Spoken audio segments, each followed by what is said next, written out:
Soy miembro de la Fundación COSIDE. Eh, bueno, ¿te querés presentar, Gastón?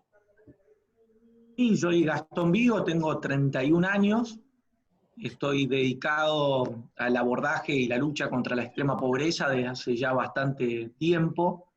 Desde el 2016 dedico mi vida a esto, pero desde el 2018, desde diciembre del 2018, ya me fui con la idea a Madagascar de poder traer el modelo de Pedro Peca al país. Así que mi vida es común y corriente, con la única diferencia es que yo trabajo para ayudar a que la gente salga de la pobreza con educación, con trabajo, con disciplina, que son los pilares que tiene la obra que me toca liderar, pero que de alguna forma se inspira en algo que ya había nacido en Madagascar hace 30 años atrás. Y por otro lado, he estudiado administración de empresas, después hice una maestría y un doctorado en economía, porque me di cuenta tarde que lo que más me gustaba era la economía, y a la hora de poder sacar el vicio que tengo de leer, lo expreso todo mediante la escritura, y me ha gustado escribir libros sobre San Martín, sobre desnutrición, sobre pobreza, sobre economía, y eso es un poco mi vida. Alguien que escribe, Acá, alguien que estudia y alguien que también trabaja por los pobres. digamos, tengo como un currículum tuyo, ¿sí? Que dice fundador de Acamasoa en Argentina, doctor y magíster en economía, licenciado en administración y autor de 4 libros. Así es. Sí, Bien. es un resumen. Yo creo que más allá de las cuestiones académicas o de lo que uno ha hecho en la vida, soy una persona común y corriente. Pero sí muy apasionado de lo que hago y muy convencido de que vale la pena intentarlo, aún con un sistema armado para que el pobre muera pobre, aún con un sistema armado para que el trabajo, la educación y la constancia no sean valores que represente a quien quiere salir de la marginalidad. Pero bueno, todo es posible de realizar. Bien. Te pregunto, ¿cómo se te ocurrió a vos traer este proyecto, digamos?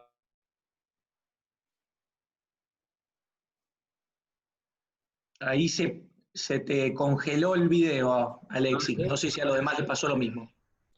¿Se me escucha? Ahora sí, ahora ¿Me sí. escucha? Bien. Que te estaba preguntando cómo te nació, digamos, o cómo se te ocurrió traer el proyecto este de Acamasoa a la Argentina y que nos expliques quién es el padre Opeca. Mirá, se me ocurrió, hace poco estaba revisando las fotografías de mi celular y me encontré con que en el 2015 había hecho una captura de pantalla de una entrevista que se le había hecho al padre Opeca, en donde él decía: lo peor que se le puede hacer a un pobre es darle un plan social. Lo peor que se puede hacer con los pobres es generarle dependencia. Y se ve que ya desde entonces su testimonio había provocado algo en mí. Yo desde el 2016 al 2018, antes había hecho voluntariados ocasionales en tal o cual organización que me gustaba lo que hacía, pero a partir del 2016 estaba abocado en la lucha contra la desnutrición infantil. Y siempre me pasaba lo mismo, que cuando yo volví a mi casa, le decía a quien es ahora mi mujer: vos fijate lo que nos pasa. Nosotros le damos el alta a un menor de 5 años, lo recuperamos de la desnutrición, evitamos cualquier secuela en su cerebro, pero sin embargo vive en la Argentina. Por lo tanto, ¿ingresará a la educación inicial? Si ingresa a la educación inicial, ¿lo prepararán para ser el futuro desempleado o lo prepararán para la sociedad del conocimiento en la que esté inmerso? Después me preguntaba por los padres, porque cuando uno trabaja con niños menores de 5 años tiene vínculo directo con sus padres. Y veía que no tenían los estudios completos, que no tenían oficios, que no tenían trabajos formales, y eso también generaba preguntas en mi persona. Y la tercera inquietud, tuve la suerte de recorrer el país varias veces, y de 4.100 villas que tiene la Argentina, recorrí más o menos 300 villas. Y siempre vi la misma tipología de vivienda precaria, la misma realidad dura, y cuando uno comprueba de que esa gente a la que quiere ayudar vive entre balas, apoyando la cabeza en la tierra, sin cloacas, sin agua potable, sin luz eléctrica, se quedan ciegos a las 6 de la tarde, se mueren por enfermedades del siglo XIX, entre otras vicisitudes. Dije, acá hay que abordar a la persona en todas las etapas de la vida. ¿Quién hace esto? El padre Opeka. El padre Opeka trabaja desde el inicio de la vida hasta el final. Y esto es literal, Alexis. La organización tiene maternidades, pero también tiene cementerios. Tiene escuelas de primera infancia, pero tiene universidades.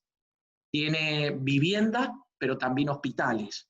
Es una ciudad la que ha logrado construir con gente que estaba en un basural. Y no lo hizo en Suiza, lo hizo en el quinto país más pobre del mundo. En Madagascar ni siquiera hay miseria y supervivencia absoluta. Para que te des una idea, la expectativa de vida son 53 años, el 80% vive con menos de $2 por día, el 68% es desnutrido crónico, el 65% es analfabeto, hasta el 60% fueron colonia francesa. Es decir, si se hizo en Madagascar, no intentarlo en la Argentina es una vergüenza. Intentarlo por lo menos, hacer lo imposible para ver si se puede replicar algo allí. Y como bien les dijo Pedro, desde el día 1 que comienza Camasoa, yo no les voy a regalar nada.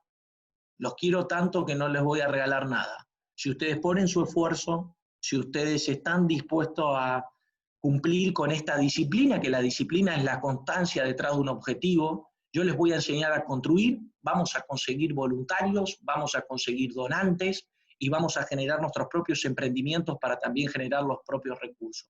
Y al cabo de 30 años, armó lo que te digo, una ciudad. Si ustedes buscan a Camasoa por YouTube o buscan Opeka por los documentales que hay, van a quedar boquiabiertos de lo que ha logrado armar con los pobres de un basural, que hoy tienen una vida digna y que ya viven los bisnietos de los que comenzaron con Pedro. Así que es un sacerdote argentino que se fue hace 52 años de este país, porque en ese entonces teníamos 3% de pobreza, vivió 15 años al sur de Madagascar y ya en el 89 crea Camasoa. Y se fue porque si era misionero, si era sacerdote, si era una persona convencida que quería trabajar con los más pobres, debía ir a un lugar mucho más hostil. Nunca imaginó que 52 años después íbamos a duplicar la población, pero multiplicar por 15 los pobres. Bien. Bueno, fuerte. Volvamos a la Argentina. Te hago otra pregunta. ¿Cuáles son los errores que cometió Argentina en la lucha contra la pobreza y si se puede revertir? Sin duda que se puede revertir. Empiezo por la segunda pregunta, porque la historia del hombre ha sido la historia del hombre con el hambre. Si uno analiza 13 siglos para atrás, 15 siglos para atrás, 2000 años, se va a dar cuenta que hasta 1800 la productividad, la generación de riqueza era casi nula. El 95% de la población mundial en 1800 vivía con menos de $2 por día. Para que te des una idea, 9 de cada 10 no sabía leer y escribir, la mortalidad infantil era del 50%, la expectativa de vida eran 25 años. Por más que seas el rey más poderoso del mundo, te morías por enfermedades que hoy con pocos centavos de dólar te podés comprar un antibiótico. Era tan dramático lo que pasaba en el mundo para la inmensa mayoría de la población que si uno analiza cómo murió la persona más rica de 1800, se va a dar cuenta que hoy cualquier persona con un recurso mínimo se hubiera salvado. ¿Qué te quiero decir con esto? Que la inmensa mayoría de la gente que hoy vive en el mundo salió de la pobreza. No lo digo solamente de forma declarativa. Vamos a los datos concretos, que siempre es importante analizar la pobreza, primero con datos, sabiendo y con respeto, siempre haciéndolo, que detrás de cada dato hay un ser humano con nombre y apellido que la sufre, que la padece a la miseria, pero sí es cierto que de esos 1.000 millones de habitantes que teníamos en 1800, donde el 95%, 950 millones de personas en la pobreza, pasamos a 3.500 millones de habitantes en 1950, todavía el 60% era pobre, y hoy somos 7.400 millones de personas en el mundo, y se calcula que entre el 10 y el 15% es pobre. Sigue siendo un número gigantesco, pero 5.000 millones de personas salieron de la miseria. Sitios mucho más hostiles que la Argentina, y te estoy hablando hace 50 años, 60 años, como uno puede analizar Corea del Sur, Japón, la misma Irlanda, lugares que estaban... Botsuana es un país de África, muy cercano a Madagascar, que está por superar el PBI argentino.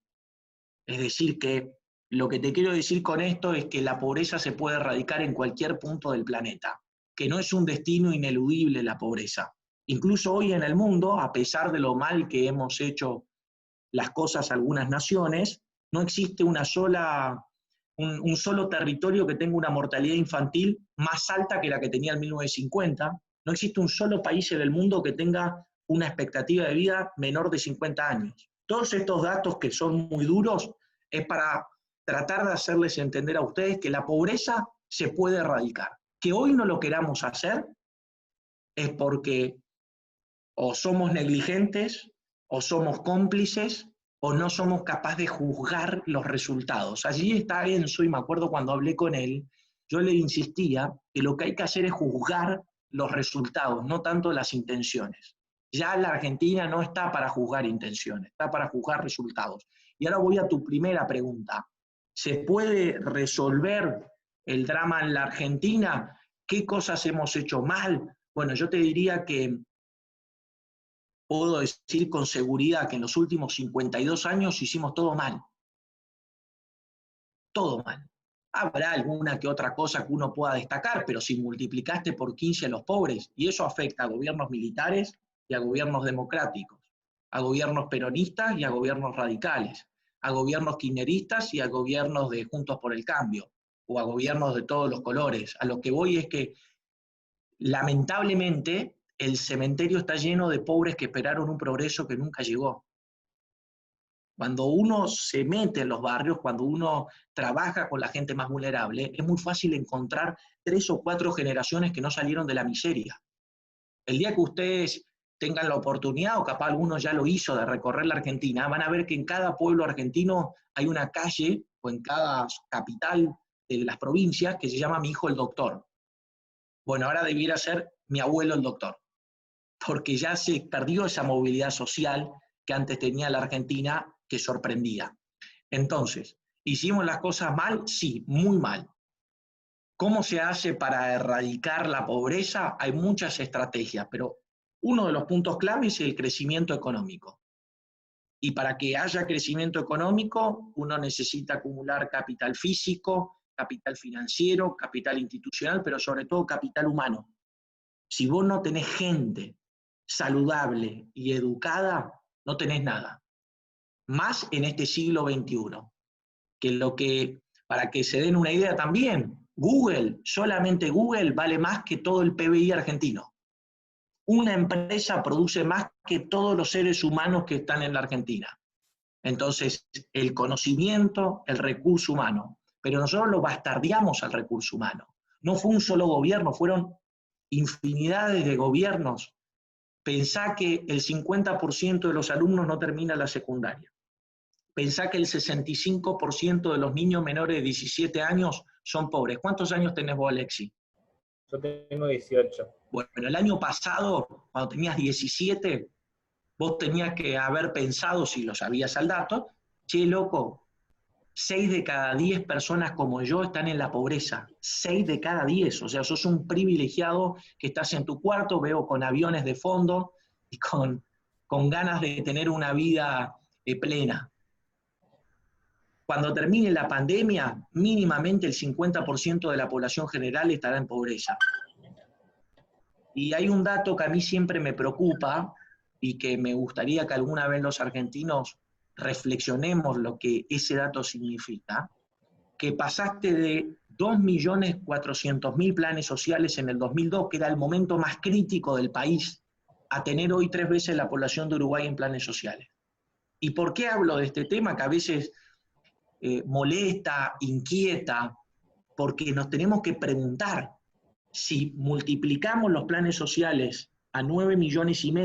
Hace poco el ministro de Desarrollo Social de la Nación, que lo decía probablemente con toda la buena fe del mundo, pero hablaba de que en los últimos 90 días pasamos de 9 millones que comían en comedores, 8 millones mejor dicho, a 11 millones. El equivalente a República Checa come en comedores en la Argentina. Y eso es una tragedia enorme. Entonces, ¿por qué digo todos estos datos? Sí, Alexis, hicimos todo mal. Estamos a tiempo porque el mundo da muestras cabales que en 30, 20, 15 años se pueden dar milagros económicos. Ahora, te doy una advertencia. Si seguimos lastimando el capital humano, por más que vengan inversiones, por más que se cambie el sistema impositivo, por más que este país tome medidas económicas como las que toman los países desarrollados, si no tenemos recurso humano, no tenemos nada. Por eso también trabajo en pobreza, porque me duele en el alma ver cómo hay gente que se va a quedar y que ya la división entre los que pueden progresar y los que no va a ser cada vez más grande. Porque hace 40 años, con fuerza física, yo podía suplir la falta de conocimiento académico, pero hoy eso ya no es tan viable. Y a medida que el mundo se acelere, la tecnología no se va a detener, va a ser mayor la cantidad de gente que no podrá salir de la pobreza.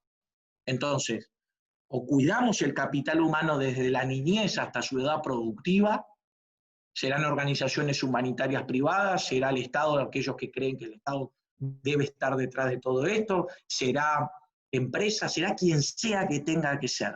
Pero sí doy una advertencia, que el capital humano argentino está destruido.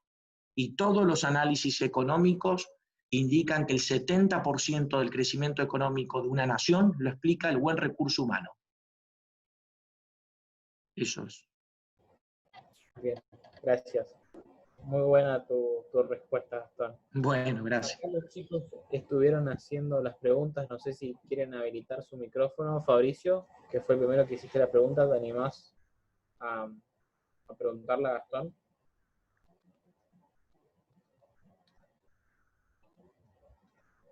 Bueno, te la leo. Sí, ahí lo estoy leyendo. Lo cultural es una barrera a la hora de tratar de imitar la obra del padre Opeca. A ver, yo nunca hago juicios inamovibles sobre las personas. No creo que alguien no pueda cambiar. Me parece que, si bien la idiosincrasia argentina tiene cosas en contra en comparación a Madagascar, también tiene cosas a favor. Pedro, cuando necesita construir una casa, necesita viajar al mundo para pedir dinero. Porque en Madagascar no hay nada, ni a 1000 kilómetros, ni a 500 kilómetros, ni a 50 kilómetros. Acá, como estamos en la Argentina y todavía, si bien somos un país empobrecido, hay gente que tiene posibilidades económicas, uno obtiene más viabilidad a la hora de hacer proyectos. Ahora, me dirán, bueno, pero ¿qué tiene que ver eso con lo cultural? Que cuando se respeta a quien sufre la pobreza, cuando se le es claro desde el día uno, mirá, yo lo que puedo tratar de hacer es conseguir donantes, pero si vos no ponés tu esfuerzo, si vos no construís a la par la vivienda, si vos no construís la escuela donde vamos a estudiar, y no te lo estoy exigiendo, yo voy a transpirar con vos, porque esa es la gran clave de Pedro, es trabajar a la par, sudar a la par. Yo no soy tu jefe, soy un hermano tuyo que estoy dispuesto a transpirar a la par. Ahora, si no vas a trabajar, lamentablemente no voy a poder ayudarte. Ni siquiera ese donante se va a mantener en el tiempo. Sí es muy relevante que, por un lado, uno quiere que trabajen, que estudien, que sean constantes en los objetivos, y por otro lado, el Estado te da una batería de acciones paternalistas. Bueno, en eso hay que no desanimarse. A veces decir, de 100 personas que los invitamos a participar en Acamasoa, se prendieron 80. Bueno, trabajemos por las 80. Y las otras 20, el ejemplo arrastra. La primera pregunta que nosotros hacemos cuando ingresan a Acamasoa es lo siguiente. Señores, yo te preguntaría a vos, Alexis, ¿tu abuelo fue pobre? Y vos me dirías probablemente sí, la verdad que vivió en la pobreza. Tu padre y tu madre también. ¿Vos? Y Gastón, me está jodiendo, si no yo no estaría acá. ¿Tu hijo, Gastón, me está hablando en serio? Bueno, hermano, entonces lo que te están ofreciendo no te saca de la pobreza. Y el humor y el compartir y la amistad hace romper barreras, entre comillas, infranqueables. ¿En qué sentido? Yo juego un poco con las miserias del sistema en este sentido. Les digo, Carla, que es una madre que arrancó el primario, que tiene 22 años, cuando vos, Carla, abandonaste el primario, te fueron a buscar, ¿no? Te fue a buscar el Estado, porque la educación primaria y secundaria es obligatoria en la Argentina. Se me caga de risa, pero yo lo que le hago ver es, nadie se preocupó porque vos estudies. Carla, cuando vos vas a retirar con la tarjeta en ANSES por tal o cual asignación, te preguntan cómo vivís, se preocupan porque aprendas a hacer algo de la construcción que te permita vivir dignamente. Che, escuchame una cosa, Carla, te hago una pregunta. ¿La gente esta sabe que vos sos muy buena solnando? ¿Te preguntaron algo? A lo que les quiero hacer ver es que lo único que están haciendo es distribuir dinero y nadie se está preocupando porque salgan de la pobreza. Entonces, cuando uno comparte tiempo, cuando uno tiene una determinación a toda prueba, cuando uno dice, por más que me decepcionen, vamos a seguir, vamos a seguir, vamos a continuar, cualquier barrera cultural la rompes, la destrozás a la barrera cultural. Sí hay que ser consciente que a veces de 100 personas serán 80, a veces de 80 serán 20, pero no hay que desanimarse. Y después el ejemplo va a arrastrar. Pedro comenzó dando vasos de leche. Le mintieron, lo estafaron, lo hicieron llorar infinidad de veces, le robaron, pero después el ejemplo fue tan contundente y la gran diferencia entre una obra humanitaria y un partido político, si es que el partido político no tiene buenas intenciones, que la obra humanitaria se queda hasta el final. Eso es lo que hace Camaso, hasta el final. Yo hablo con las familias y digo, gente, a mí me van a ver hoy, me van a ver en 50 años, pero quiero que en 50 años ustedes ya hayan salido de la pobreza y están ayudando a que salga otra. Porque yo no tengo límite de tiempo, a mí no me interesa irme de ahí, hasta que resolvamos la pobreza de todo ese barrio, de otro barrio, o de otro barrio. Y ahí es donde esa transparencia y esa constancia es la que rompe la barrera cultural. No digo que no sea difícil, pero no creo que tampoco Madagascar sea más fácil que la Argentina, ¿eh? Para mí lo que ha hecho Pedro es mucho más difícil que intentar hacerlo acá. Así que si nosotros no logramos hacer algo igual es porque no hemos sabido hacerlo, no porque era más difícil. Bien. Chicos, les digo, el que quiera hacer una pregunta, como olvidé decirlo al principio, puede levantar la mano, la puede escribir en el chat. Dale. Ahí Santiago tiene, perdón, Dylan tiene otra pregunta. Dylan, ¿te animás a hablar, a hacer tu pregunta? O si no, si la querés Y que responder, habiliten el que quiera que habilite también las pantallas, que está bueno poder ver a los demás. poder vernos y sí, tal cual. Sí, bueno, Eh, si quieres, la pregunta de Dylan es si se puede erradicar ¿Puedo la erradicar pobreza la pobreza? totalmente. Absolutamente, vuelvo a insistir con esto. Piensen en el caso de, busquemos cualquier país del mundo que nos sorprenda, pero en los últimos 25 años salieron por día 137.000 personas por día de la extrema pobreza. Lo que pasa es que eso no sale en ningún lado. Solamente sale cuántos se murieron, cuántos están enfermos, cuántos viven en la miseria. Y si uno ve la realidad argentina, claro, me va a decir, flaco, vos estás tarado. Si en la Argentina no paramos de generar pobreza. Bueno, pero salí un rato de Argentina, mirá la realidad mundial y vas a ver que infinidad de gente salió de la pobreza y buscás cuáles son los caminos para el progreso. Pero sí se puede erradicar. Es posible que no totalmente en todo el mundo, en el mismo momento, en la misma instancia. Pero mirá si lo hubieran dicho a José de San Martín en 1817, cuando estaba por cruzar los Andes, de que en 200 años iba a haber un mundo con 10% de pobreza y con 7.400 millones de habitantes, se te hubiera reído. Nosotros no somos conscientes de lo que el ser humano logró. Miren dónde estamos hablando.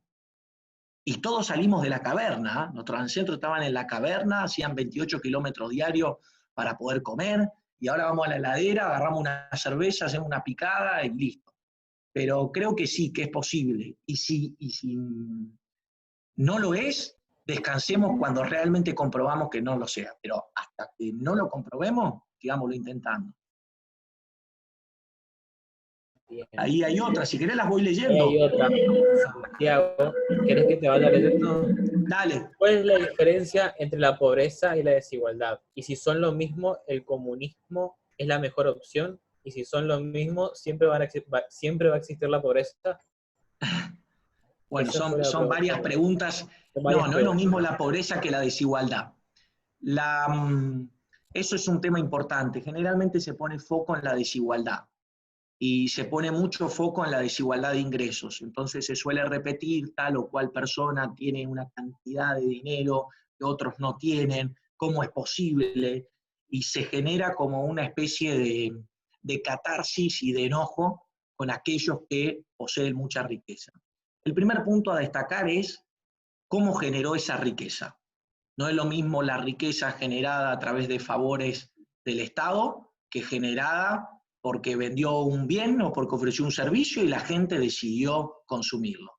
Segunda cuestión, a mí la casa que tiene J.K. Rowling o la casa que tiene Bill Gates no me interesa.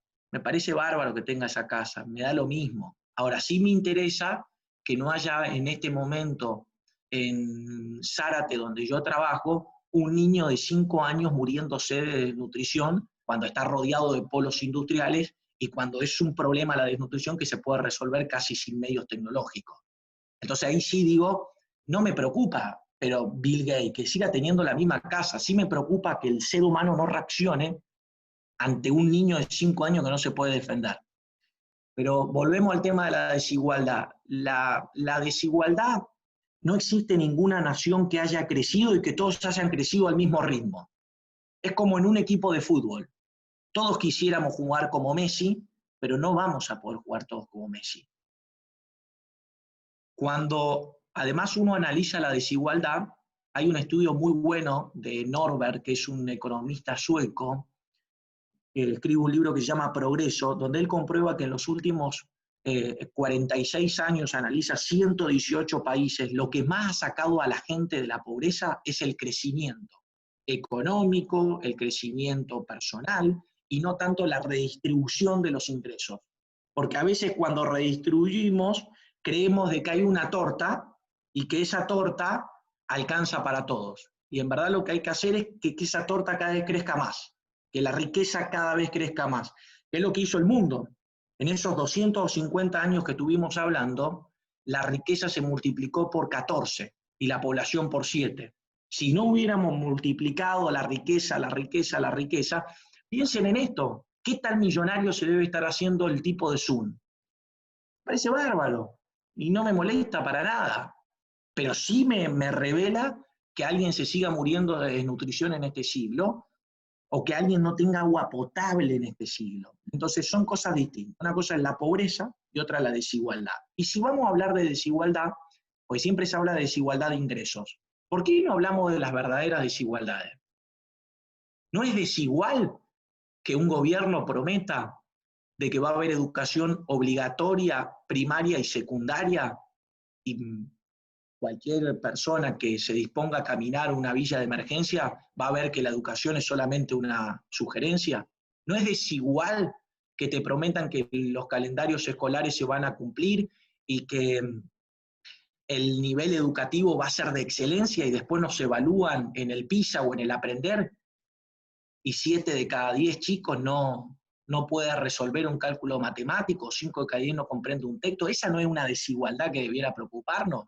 ¿No es desigual que todos sabemos que tenemos 50% de pobreza y si tenemos un salario de mediano o altos ingresos podemos comprar dólares y en cambio el pobre se le patina los pesos que tiene en la mano? No es desigual que un político diga, no, mira, flaco, como vos no sos de mi partido político, entonces yo no te doy presupuesto para tal provincia, cuando la coparticipación supuestamente exige un reparto equitativo. A lo que voy con esto es que la desigualdad de ingreso a la que todo el mundo hace foco Cuando uno analiza el dato crudo, se da cuenta que es más importante el crecimiento que la redistribución. Y cuando uno analiza las verdaderas desigualdades, pone un foco distinto. Ahora, ¿qué es la pobreza? Para mí la pobreza es un drama multicausal, no es solamente el ingreso. El pobre no es un tipo igual que nosotros al que solamente le falta plata. El pobre muchas veces está a falta de afecto, de experiencia adquirida, de introspección, de retrospección, no tiene cloaca, no tiene agua potable, no tiene luz eléctrica, apoya la cabeza en la tierra, capaz que tiene algunos hermanos perdidos que nunca vio, estuvo judicializado, vivió en la calle, escucha balas antes de irse a dormir, y encima no tiene plata, lo cual es muy distinto. Cuando uno analiza lo multicausal que es la pobreza, dice, ¿por qué solamente ponen foco en el dinero? Y eso es lo que hacemos, damos planes sociales, dinero y decimos, ya está, se resolvió. Si el plan social fuera, ponele en el mejor de los supuestos, de 50.000 pesos para cada una de las familias que reciben planes sociales, ¿realmente creen que saldrían de la pobreza? Por tener 5 pesos más, 10 pesos más o 10.000 pesos más, la pobreza es tremenda, es durísima. El que la sufre tiene un estrés en el cerebro que ustedes no saben lo que es. Yo a veces me sorprendo, las reflexiones, los problemas todos los días. Pero entonces no es lo mismo, esa es la primera cuestión. Pongan foco en la pobreza y no tanto en la desigualdad. Porque después de repartir lo de Bill Gates, nos vamos a dar cuenta que desaparece Microsoft, que todo ese dinero que supuestamente estaba concentrado en Bill Gates ya no está invertido en microchip, en computadoras, en impresoras, en tecleados, y cuando nos dimos cuenta no hay nada para repartir. En vez de preocuparnos por Bill Gates, preocupémonos porque la gente tenga la primaria, la secundaria, la universidad, genere su emprendimiento y pueda tener su propio salario. En cuanto al comunismo, miren, siempre digo lo mismo, hay que leer a todos los autores. A todos los autores. Lo peor que puede hacer un ser humano es hablar de la arrogancia de, bueno, yo leí tal crítica a Marx, bueno, yo leí tal crítica a Adam Smith, bueno, yo leí tal crítica. No, agarrá el capital y devórátelo. Agarrá la riqueza de las naciones y devórátelo. Agarrá a Hayek, el liberal austriaco, y también agarralo a Keynes. Lee a todo el mundo y saca tu propio razonamiento. Pero sí acércate a la lectura con la humildad del que se cree que todos los días puede ser un poco menos ignorante. Y lee. Y a mí, por ejemplo, con el comunismo, hay un determinado momento en la vida donde la injusticia te golpea tan de cerca, donde el sufrimiento ajeno te golpea tan de cerca, que uno lee. ¿Y por qué yo creo que el comunismo no es la solución? Porque el comunismo, cuando uno va a los datos concretos, lamentablemente, para imponer las ideas, el comunismo mató 150 millones de seres humanos. Cuando uno analiza el comunismo en concreto, la viabilidad económica dentro de los países comunistas ha sido un fracaso rotundo. Ahora, ¿eso quiere decir que el capitalismo es perfecto? No, no es perfecto. ¿Por qué? Porque no hay ningún sistema perfecto. Como tampoco no es perfecta la democracia o la república, entonces siempre habrá que buscar los mecanismos para tratar de llegar a un mundo en el que todos podamos vivir dignamente, ser felices de acuerdo a nuestra propia búsqueda personal, pero me parece que el comunismo ya ha demostrado que no funciona. Y el capitalismo hay que ver cuáles son sus fallas, en qué está fallando, en qué puede no estar funcionando bien. Bueno, este sistema en 250 años redujo mucho la pobreza, logró una generación de riqueza impresionante. Ahora, esto lo planteaba hace poco en mi tesis doctoral, en donde yo decía, supongamos que la Argentina, pues entiendo que ustedes son un grupo de mucha gente que o cree en las ideas de la libertad o tiene una concepción capaz más, o me puedo equivocar, pero díganme si tiene una concepción más liberal o más... Yo decía esta interrogante. Supongamos que mañana Argentina se convierte en el país más liberal del mundo. Supongamos que la Argentina baja la presión impositiva, abre los mercados, la gente exporta, importa lo que se le dé la gana, se baja rotundamente la emisión monetaria, se achica el Estado. Bueno, ahora vamos a hablar de la gente. ¿Con qué personas tenemos para producir riqueza? El 50% no termina la secundaria. Si uno analiza el 1.200.000 individuos que va a la facultad, en el 2017, 565.000 chicos no metieron una materia en un año. Y esa universidad la paga el cartonero y sus hijos que nunca van a ir a la universidad. Dios quiera que vayan. Pero a lo que voy con esto es que el recurso humano, que es el 70% del crecimiento económico de un país, y eso te lo dice Gary Becker, te lo dice hasta el economista más liberal, y me parece perfecto. Yo me considero de alguna forma un liberal clásico. Yo me considero un liberal clásico. ¿Por qué? Porque creo que no todo el Estado es malo y no todo el Estado es ineficiente siempre, como pasa en la Argentina. Cuando uno analiza los países desarrollados, más allá de que alguien me diga, bueno, mira, yo soy anarcocapitalista y yo creo que el Estado debe desaparecer. Bueno, me parece perfecto. Es tu forma de pensar. Bueno, mi forma de pensar es que en algunas cosas después podemos discutir de qué manera ejecuta esas cosas, cómo lo realiza, pero yo le soy sincero. Si tengo una criatura desnutrida y tengo 1000 días para resolver la desnutrición, porque le pueden quedar secuelas bioquímicas, eléctricas, anatómicas, psiquiátricas, psicológicas, no me alcanza solamente en un país que tiene un mercado privado así, de chiquito, para atender a esa criatura desnutrida. A lo que voy es, si el Estado fuera más pequeño, si las medidas fueran más como las que muchos de los que estamos acá coincidimos, si no tenemos la gente para producir riqueza, no tenemos nada. La gente dice, no, qué bárbaro, la Argentina es muy rica en recursos naturales. Impresionante.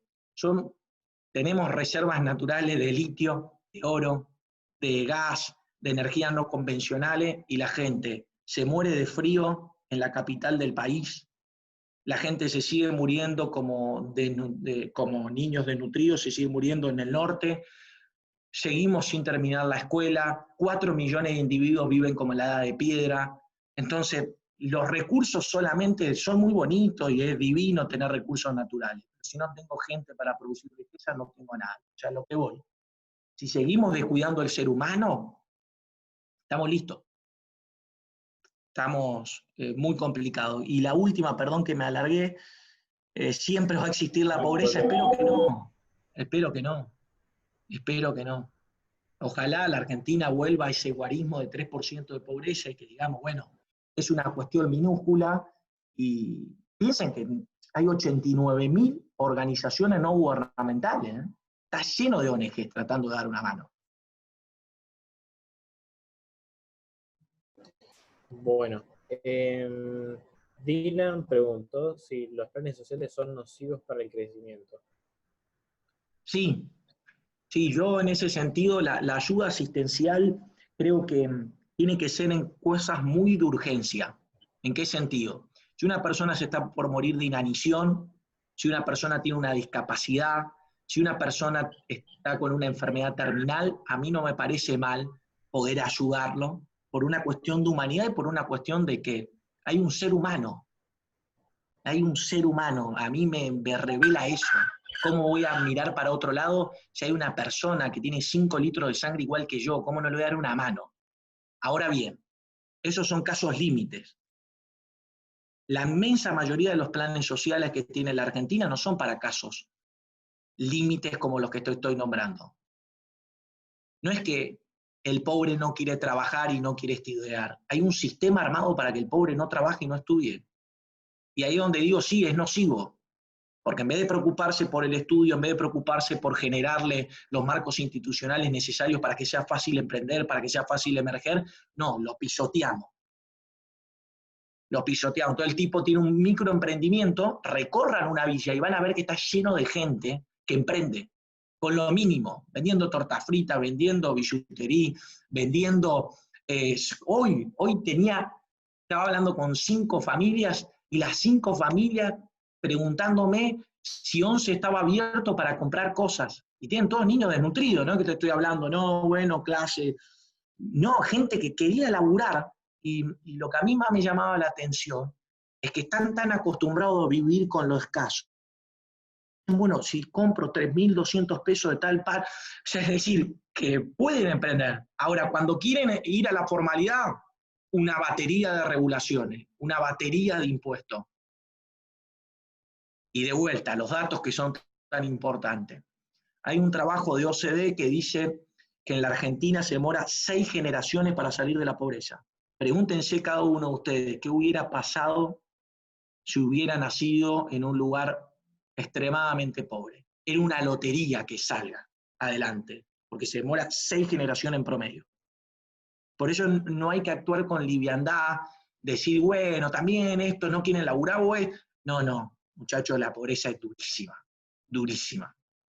Y no se crean que la pobreza es lo que te muestra la televisión, de 600.000, 300.000 personas con mucha suerte que están cortando la 9 de julio.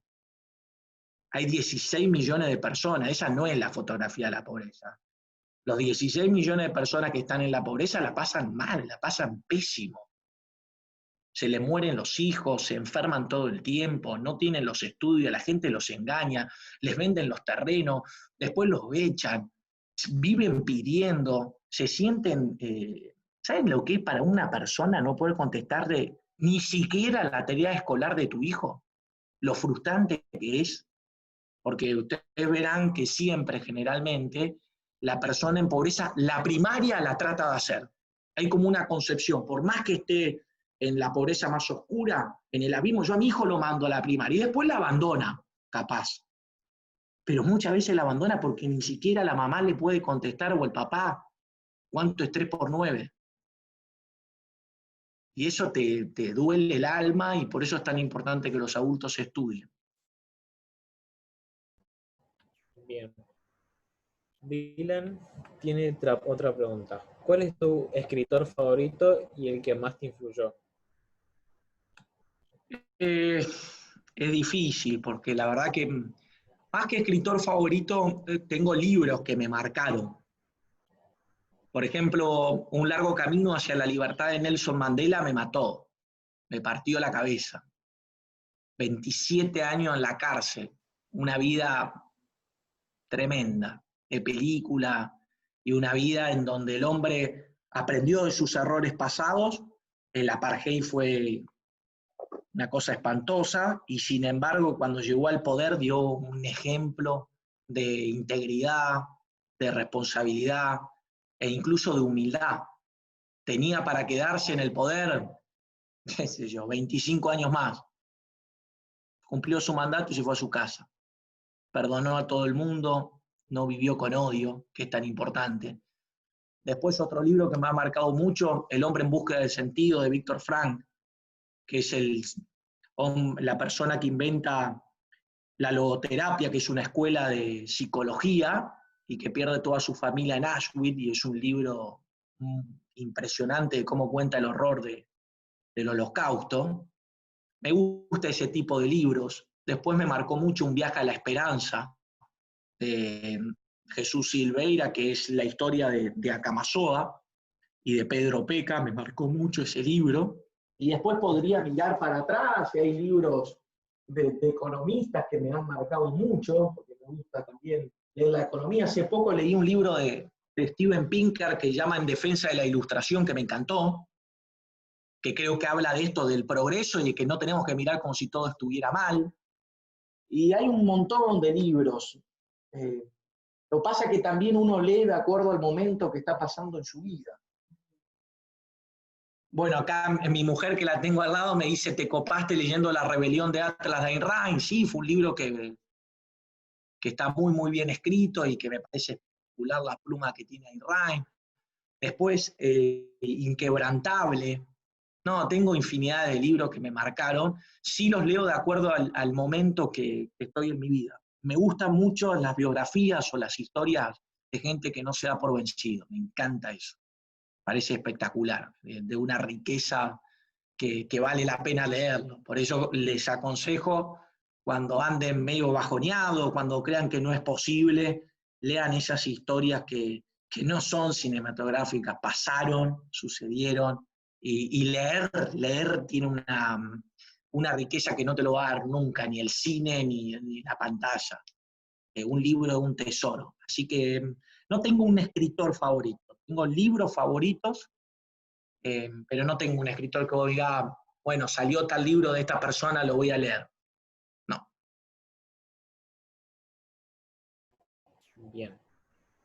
Branco tenía una pregunta ahí. Sí, Branco. Alex, gracias. Sí.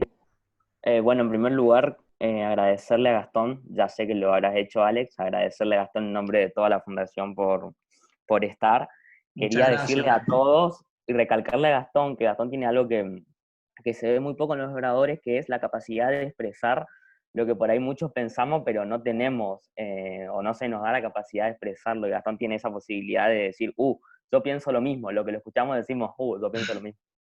Muchas gracias. Tengo varias preguntas para hacerle, pero tengo una inicial relacionada a muchos de nosotros. Yo creo que estamos en la fundación. La fundación es normal hablar de política, de historia, suelen salir muchísimos esos debates, pero me gusta de Gastón porque habla del pasado y lo que sucedió anteriormente, pero también mirando al futuro.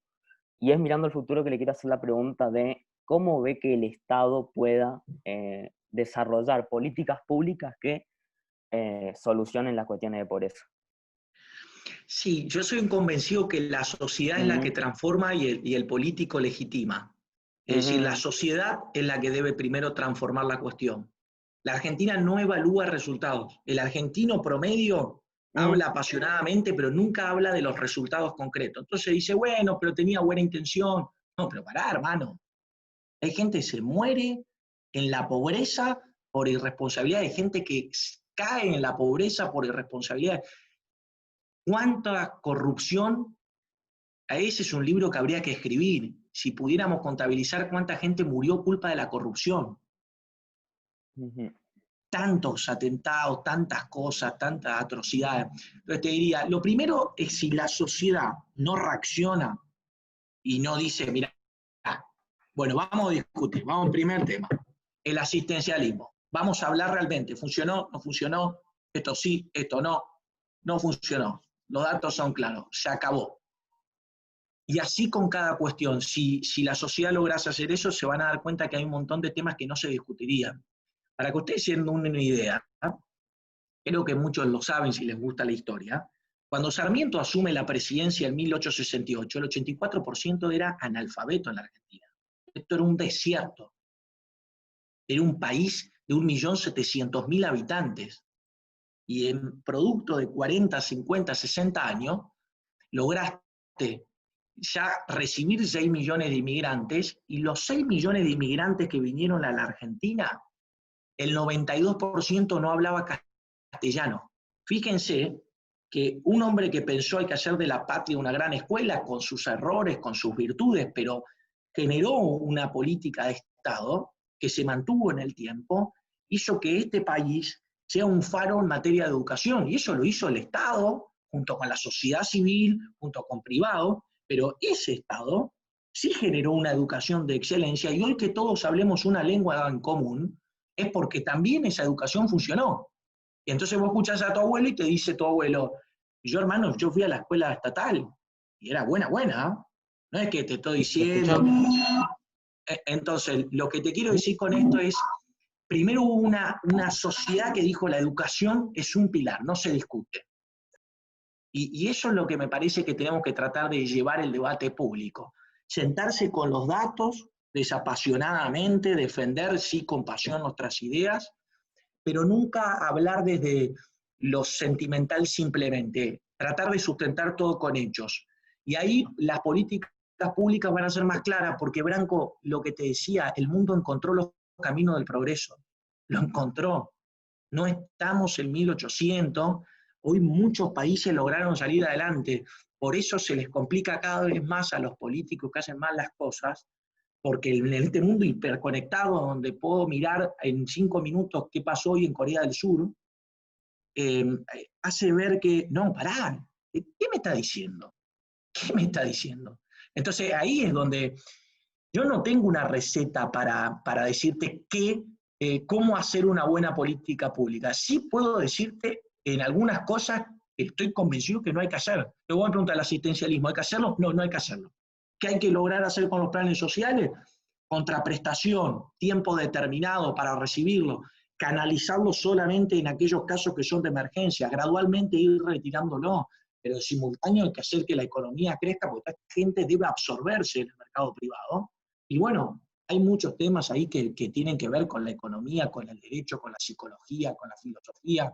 Por eso, toda persona que quiera dedicarse a la actividad estatal o a la actividad académica o en una fundación, tiene que tratar de saber un poco de todo.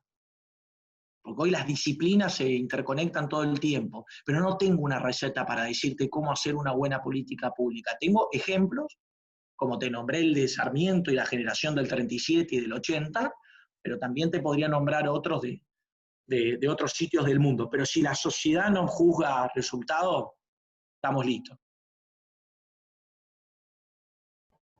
Bien. Franco, ¿esa es tu pregunta? ¿O tenés otra? Sí, tengo una más, muy en línea con lo que dijo Gastón. Me quedó picando mucho lo que dijo, lo de la corrupción, y tengo un pensamiento muy recurrente. Yo siempre le cuento a Gastón que acá en la provincia tuvimos, bueno, el periodo del 2015 al 2019, un gobierno donde hubo muchos casos de corrupción. Hubo un caso particular que picó mucho y sonó mucho, que fue el de la leche, todos lo deben conocer.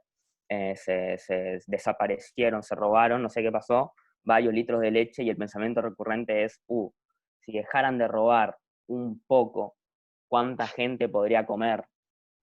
Y eso se lo puede ver en miles de casos y en miles de situaciones, que vos decís, si robaron un poco menos. Va con eso mi pregunta. Ya hablamos del Estado, ahora le pregunto lo mismo, pero con la política. ¿Cómo te parece que tiene que ser la política del futuro para solucionar esto? Creo que una de las cosas más importantes es que en un determinado momento el ser político en la Argentina era de una responsabilidad y de un honor tan importante que la gente no solamente se preparaba, sino que la propia sociedad, con su voto o con su empuje para que tal o cual persona sea quien iba a ocupar los hilos o iba a manejar los destinos del país, era gente con rectitud, con honestidad, con ciertas virtudes que ya no se ven, o por lo menos muy poco se ven. A mí me parece que en la inmensa mayoría de los argentinos, y me incluyo, vemos la sociedad, vemos la dirigencia política de una, no te diría con vergüenza, pero sí lo miramos como, ¿qué hacen estos muchachos? ¿Cómo es posible que hace 40 años siga viviendo de ejercer la política? ¿Cómo es posible que este hombre con todos los juicios de corrupción siga ahí? La calidad del político se Claro, perdió. porque se perdió y también al no funcionar las instituciones, vos podés hacer lo que se te antoja. Total, la sociedad no tiene memoria o la sociedad no le interesa tanto ciertas cosas como son el ser honesto, el ser recto. Acá no es que el que está en la función pública debe ser pobre. Yo en eso no estoy de acuerdo. Puede ser pobre o puede ser rico, tiene que ser honesto. Entonces a mí no me interesa qué tiene en el bolsillo, del tamaño de su billetera, que sea honesto. Y si no lo es, que pague como debiera pagar en cualquier sistema democrático, republicano, con la justicia funcionando. Entonces me parece que debieran ser gente honesta, preparada, y a mí me gustaría que quien ocupa un cargo público sepa que es solamente un inquilino de la Casa de Gobierno, un inquilino. A mí me llama la atención cuando alguien que fue presidente quiere ser diputado, y que fue diputado pero quiere ser senador, y el que fue senador quiere ser concejal, y el que fue concejal quiere ser ministro. En un momento, ¿no? Al principio, ya está. Y esa era la grandeza, que no eran marcianos los tipos, o las mujeres que ocuparon también roles. Era gente que tenía una conducta en la vida. Ahora llegamos al 20 de junio en 3 días. Ustedes no sé si saben que Belgrano, cuando él fallece, entrega su reloj, porque no tenía cómo pagarle al médico. y le entrega su reloj, y hace 13 años se lo afanaron del monumento del Museo Nacional de Historia, y no le importó nada. No importa si es Belgrano, que se joda. Y una vergüenza. El cuerpo de Belgrano se pudrió 8 días, y el hermano, cansado de ver el cuerpo de su hermano pudrirse, y rompió el mármol de la cama de sus padres, y le hizo la lápida más digna que podía. ¿Qué voy con esto, Franco? Que el ser recto, el ser honesto, y Belgrano había estudiado en Salamanca, había tenido familia muy adinerada, pero no importó, el tipo estaba preparado, sirvió a su país y se retiró. Y así lo hizo San Martín, y así lo hicieron tantos próceres, y si queremos venir más en el tiempo, Favaloro, lee la carta, ahora se cumplen 20 años, si no me equivoco, desde que lo matamos los argentinos. Y si vos lees la carta de Favaloro, es literal lo que pasa ahora, literal. Todo lo que él denuncia sigue sucediendo, porque Argentina se comporta como un pueblo caníbal que se come sus mejores hijos, se los come. No, es honesto. ¿Qué se comió este boludo? No, y es de loco eso. El honesto, el tipo recto, el que piensa para las próximas generaciones, habría que apoyarlo. Y si se equivoca en algo, no estoy hablando de actos de corrupción, si no se equivoca por tal o cual cosa que la sociedad le parece que se equivocó. A Favaloro le pasó una vez que declaró por el tema de las carreras universitarias, que teníamos demasiados abogados, dijo, lo mataron, lo destrozaron. Era un perejil este. Y estábamos locos, el tipo, gracias a su invento, 11 millones de personas se salvan por año. Entonces, a lo que voy con esto, ¿cómo debieran ser honestos, preparados y saber de que son inquilinos? Vos no podés pasarte la vida en la política, no podés pasarte la vida. Ocupá un cargo público, tratá de siempre ir, en todo caso, en ascenso, fuiste concejal, diputado, senador, gobernador, presidente, se acabó, me fui a mi casa, chao. Cuando uno lee, por ejemplo, el Ilia, que hay gente que lo critica, que bueno, vamos al hecho concreto de Ilia, que se subió a un taxi después que lo sacaron de la Casa Rosada. Y una de las cosas más lindas de Ilia, que no decidió renunciar al salario que le correspondía por haber sido presidente de la Nación. No, pues ¿cómo voy a cobrar si yo no soy más presidente? No, pero usted porque ocupó su cargo. No era el marciano. Y hay un montón de gente honesta en la Argentina. Pero a nosotros nos da lo mismo si roban, si no hacen, si fueron buenos gobernantes. Y ahí es difícil, porque también creo que es complicado meterse en ese sistema político. A mí más de una vez me dicen, ¿y vos te meterías? Yo no creo, pero no estoy preparado para eso, me pone mal, me entristece, me da... Y digo, está bien que se meta la gente, pero métanse, Dios quiera, cámbienlo de adentro si puede. Yo en particular haré mi trabajo desde el obrar humanitario. Y ahí trataré de ayudar al que me pida ayuda para ver si les puedo dar un consejo, pero yo no me siento preparado. El que tiene la vocación política, que lo haga. Esa es otra. Los que tienen vocación política. O bueno, mirá, vos sabés que si sos político, capaz que te puede ir bien. Entonces, vocación, ética, sos inquilino y prepárate, porque vas a resolver la vida de millones. Gracias, Gastón. No, un placer. Gracias, Branco. Ahí Valentín hizo una pregunta en el chat que dice, con respecto a la cuarentena, ¿qué considerás que debería hacer? Considerando a las personas más vulnerables que necesitan trabajar más que nadie y también los riesgos que tienen que flexibilizarla. Bueno, mirá, no soy infectólogo, ni epidemiólogo, ni médico, soy economista y soy una persona que labura en pobreza.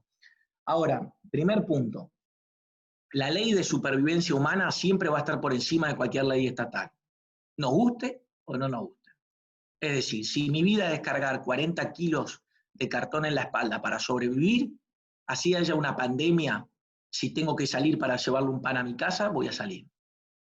Y eso es lo que uno ve, de comportamientos en los barrios más vulnerables, de gente que necesita salir a laburar, de que por más que le digan quédate en casa, y muchas veces las explicaciones son para gente que está en otra situación económica o en otra hábitat. Si vos estás hacinado, se potencia la violencia, se potencia a veces el incesto, se potencia situaciones de violación, se potencia la falta de recursos, se potencia todo lo malo, pero también se potencia lo bueno, porque esto que le estoy diciendo no es que no pasa en otros sectores, sino que digo, en un sector tan vulnerable, si encima no tenés cómo salir de ahí y decir, no, bueno, ya, yo salgo igual. Entonces, ¿por qué esta introducción? La cuarentena al comienzo vi que en los barrios vulnerables se acató de una forma heroica, de forma épica. Ahora es imposible de sostener. Imposible.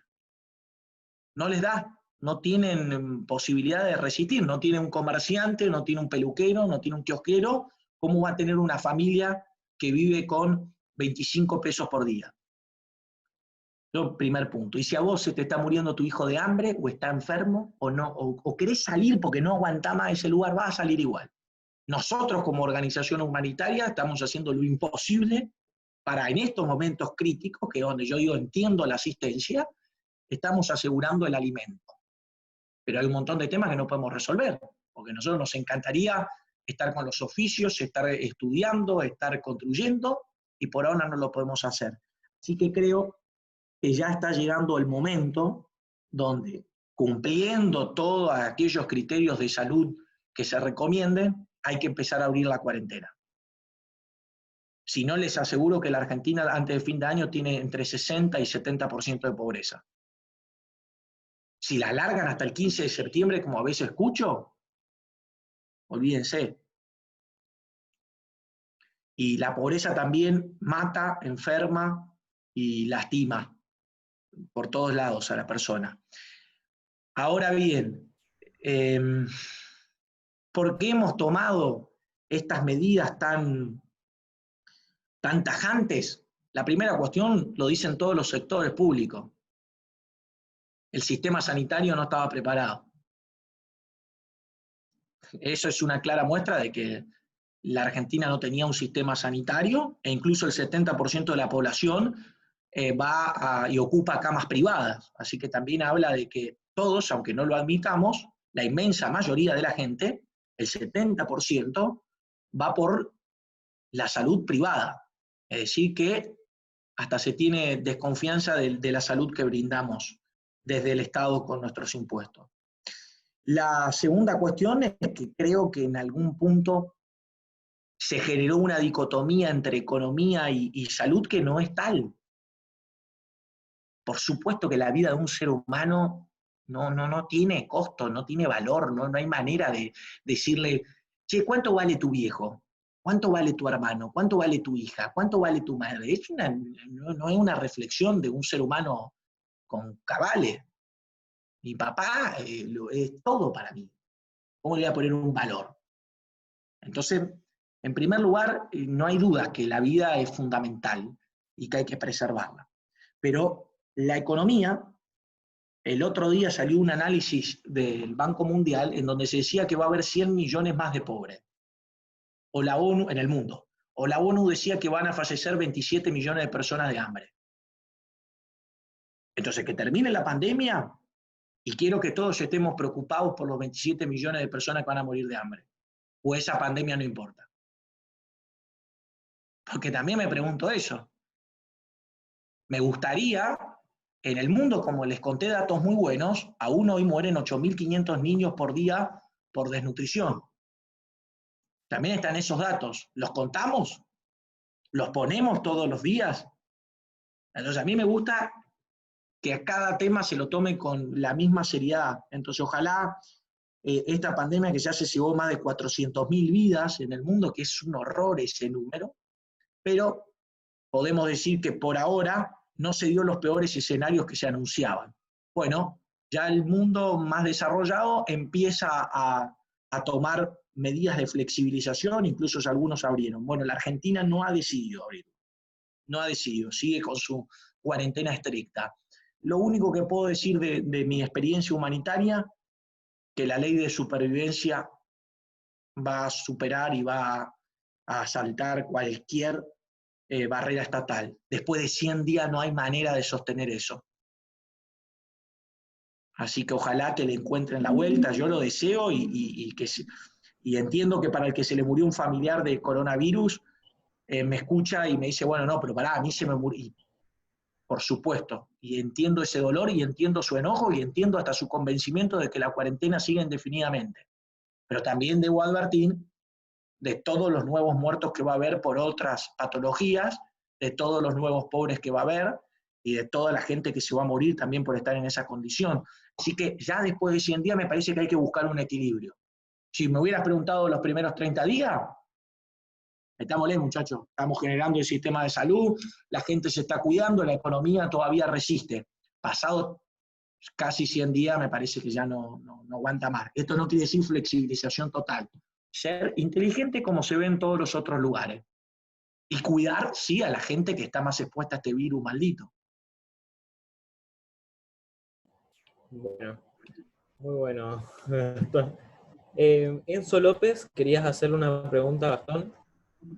No sé si estás. Sí. Hola Gastón, ¿cómo va? Hola Enzo, ¿cómo andás? Bien, bien. Yo te quería preguntar un poco al respecto de algo que vos comentabas. ¿Qué análisis económico vos harías o sea, cuando finalice la cuarentena? Porque yo te escucho decir, como te lo dije varias veces que tuve la oportunidad de charlar con vos, es que ¿dónde queda eso de pobreza cero? ¿Dónde queda la desigualdad? ¿Dónde queda la asistencia a los más necesitados? Cuando, por ejemplo, grupos como los que vos manejás ayudan a las personas y otros que realmente tienen la obligación de hacerlo porque ocupan un puesto político no lo hacen.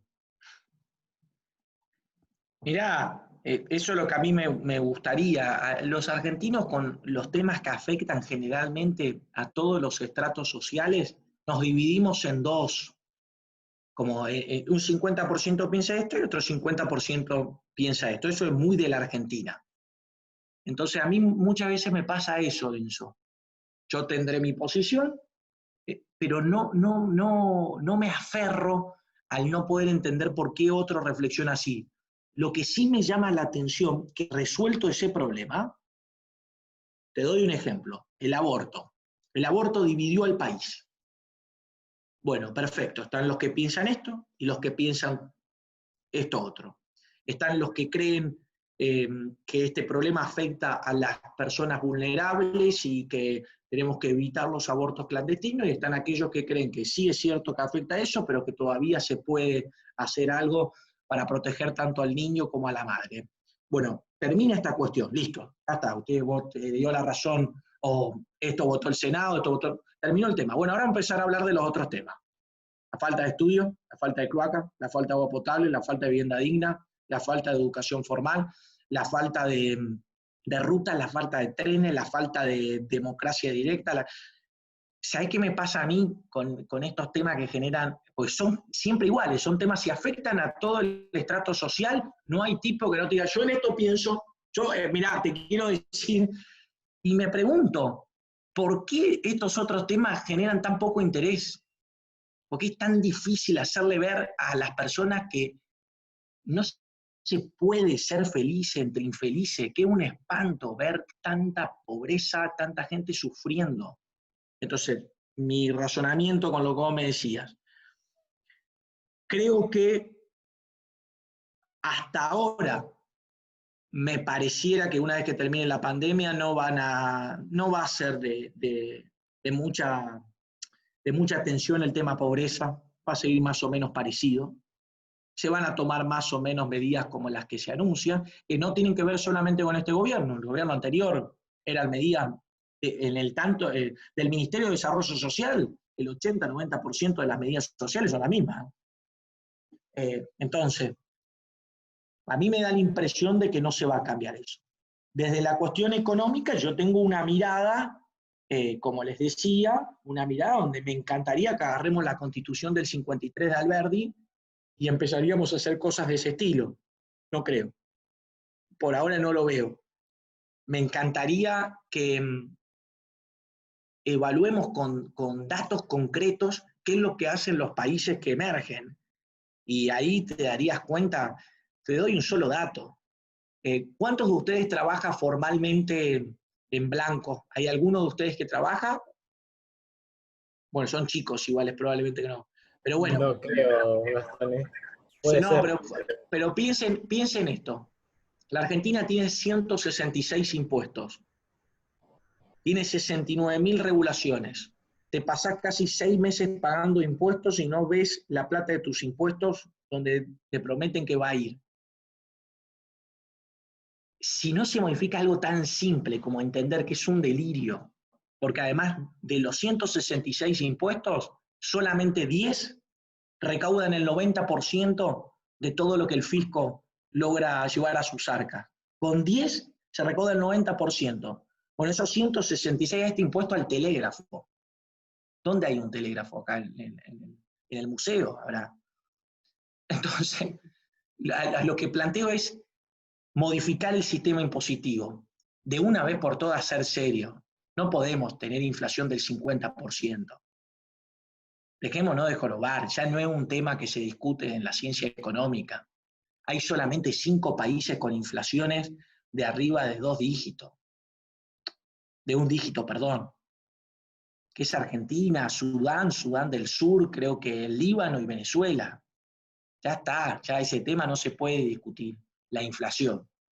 Después tener un Estado, desde mi óptica, para mí hay cosas de salud, de educación, de justicia y de seguridad que el Estado debe estar, por supuesto, dando posibilidad también a que los privados puedan generar, pero un Estado eficiente, más pequeño, más lógico para nuestra economía.